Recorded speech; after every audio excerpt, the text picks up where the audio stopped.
کس قدر زیادہ اس پر بوجھ ڈالا جائے گا، یہ بھی مصطفیٰ کریم نے بیان فرمایا۔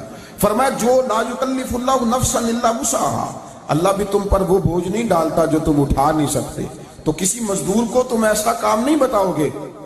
حضرت عثمان غنی رضی اللہ تعالیٰ عنہ ایک دن حضرت عمر فاروق سے کہنے لگے عمر باس کر دے یار، تیرے بعد بھی تو لوگوں نے خلیفہ بننا ہے، کیسے کوئی تیرے رستے پہ چلے گا؟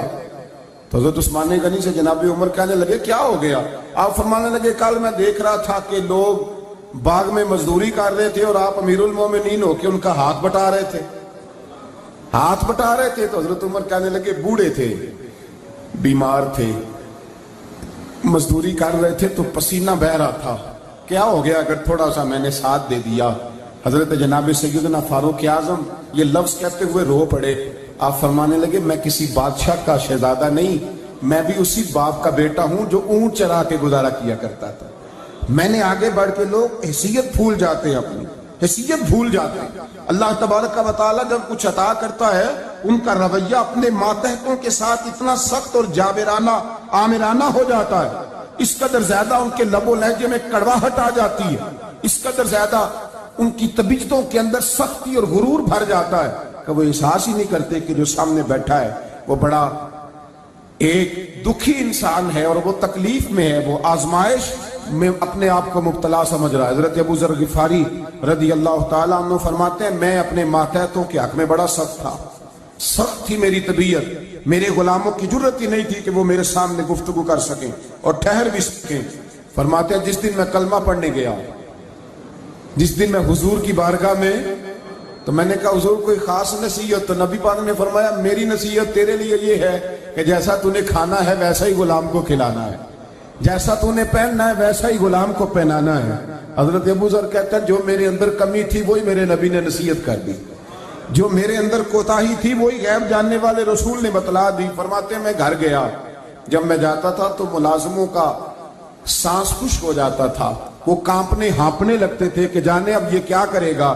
حضرت ابو ذر غفاری فرماتے میں گیا، ایک شخص سے میں نے کہا کھانا پکاؤ، کھانا پکایا، دسترخوان پہ لگایا اور اپنے سارے ملازموں کو کہا آؤ یار میرے ساتھ بیٹھ کے روٹی کھاؤ، آؤ سارے میرے ساتھ بیٹھ کے کھانا کھاؤ۔ فرماتے ہیں انہوں نے کھانا کھایا، پھر میں ان کو بازار لے گیا، جیسے کپڑے میں پہنتا تھا ویسے میں نے ان کے لیے بھی خریدے۔ فرماتے ہیں میرے غلام کہنے لگے آقا خیر تو ہے نا، خیریت تو ہے نا، کیا ہوا؟ مزاج مبارک تو ٹھیک ہے، کیا ہو گیا؟ اور یہ جو ہم فضا کو اتنا خوبصورت دیکھ رہے ہیں اور یہ جو ہم اتنی پیاری ریم جھیم برستی دیکھ رہے ہیں یہ جاری رہے گی یا ایک دن کی ہے؟ تو حضرت ابو ذر غفاری رو پڑے، کہنے لگے اب تمہیں ابو ذر غفاری بدلا ہوا ملے گا، اس لیے کہ اب میں وہ نہیں رہا، اب میں رسول اللہ کا کلمہ پڑھ کے غلام مصطفیٰ بن گیا ہوں، اب میں بدل گیا ہوں، میری طبیعت بدل گئی۔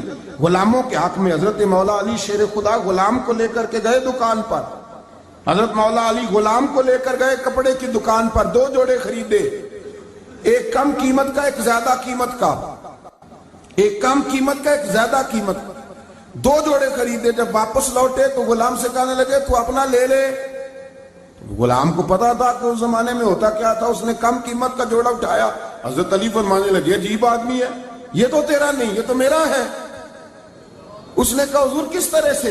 آپ فرمانے لگے تیرے لیے قیمتی جوڑا اس لیے خریدا ہے کہ تو جوان ہے، اور میں نے اپنے لیے اس لیے چھوٹا خریدا ہے کہ میں تو بوڑھا ہو گیا ہوں، مجھے تو حاجت نہیں۔ کہنے لگا حضور بوڑھے اور جوان کا مطلب نہیں، آپ علی ہیں، من کنت مولا فہذا علی، علی مولا، علی مولا، آپ چونکہ مولا علی ہیں اور آپ امیر المومنین ہیں، لہذا آپ نے تخت پر بیٹھنا ہے، آپ نے سلطنت کو چلانا ہے، آپ پہنیے۔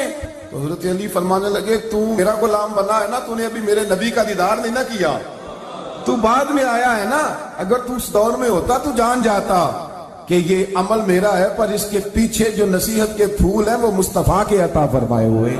تو بھائی یاد رکھیں نبی کریم سید عالم صلی اللہ تعالی علیہ وآلہ وسلم نے تعین فرمایا مزدور کے حقوق کا، تعین کیا۔ حضرت حکیم بن حزام کہتے ہیں میں حضور کی بارگاہ میں بیٹھا تھا تو نبی پاک صلی اللہ علیہ وسلم سے میں نے کہا یا رسول اللہ آپ کو کون سا آدمی پسند ہے، کون سا محنت کرنے والا پسند ہے؟ تو حضور نے فرمایا جس کے دونوں ہاتھ کام کریں، دونوں پیر چلیں اور اس کی پیشانی پر پسینہ آئے، وہ بندہ مجھے